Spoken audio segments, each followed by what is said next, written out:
Bismillahirrahmanirrahim. Assalamualaikum warahmatullahi wabarakatuh. Nama saya Khairatul Fauzia. Saya akan menjelaskan tentang makalah saya yang berjudul Manajemen Pendidikan dan Manajemen Sekolah Unggul serta Urgensinya. Makalah ini kami susun untuk memenuhi mata kuliah Manajemen Sekolah Unggul. Jadi saya akan menjelaskan tentang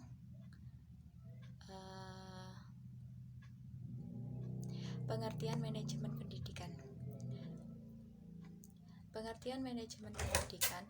Manajemen pendidikan adalah suatu proses atau sistem pengelolaan manajemen pendidikan sebagai suatu proses atau sistem organisasi dan peningkatan kemampuan dalam kaitannya dengan suatu sistem pendidikan. Kegiatan pengelolaan pada suatu sistem pendidikan bertujuan untuk keterlaksanaannya proses belajar mengajar yang baik, yang mencangkup program kurikulum yang meliputi administrasi kurikulum, metode penyampaian, sistem evaluasi, sistem bimbingan, kemudian program ketenagaan, kemudian program pengadaan dan pemeliharaan fasilitas dan alat-alat pendidikan, program pembiayaan, dan program hubungan dengan masyarakat. Kemudian, pendekatan sistem dalam manajemen pendidikan sebagai akibat dari dianutnya pendekatan dalam sistem pendidikan. Sistem pendidikan adalah suatu kesatuan dari berbagai unsur yang satu dengan yang lainnya, saling berhubungan dan bergantung di dalam mengemban tugas untuk mencapai tujuan sistem tersebut. Unsur dari luar yang memasuki sistem dan kemudian mengalami proses yang disebut keluaran atau output.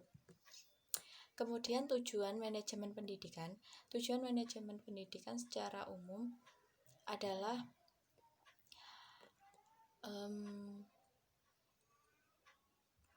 menyusun suatu sistem pengelolaan yang meliputi administrasi dan organisasi kurikulum, pengelolaan dan ketenagaan, pengelolaan dan sarana prasarana, pengelolaan pembiayaan, pengelolaan media pendidikan, pengelolaan hubungan dengan masyarakat, yang manajemen keterlaksanaan proses pembelajaran yang relevan, efektif, dan efisien, yang menunjang tercapainya tujuan pendidikan. Kemudian, jika dilihat secara lebih khusus, tujuan dari pelaksanaan manajemen pendidikan adalah terciptanya sistem pengelolaan yang relevan, efektif, dan efisien yang dapat dilaksanakan dengan mencapai sasaran dengan suatu pola struktur organisasi, pembagian tugas dan tanggung jawab yang jelas antara pemimpin program, tenaga pelatih, fisiliator,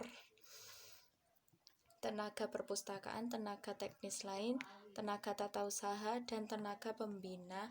Selain itu, manajemen pendidikan bertujuan untuk memperlancar pengelolaan program pendidikan dan keterlaksanaan proses berdasarkan pendekatan cara-cara belajar siswa aktif.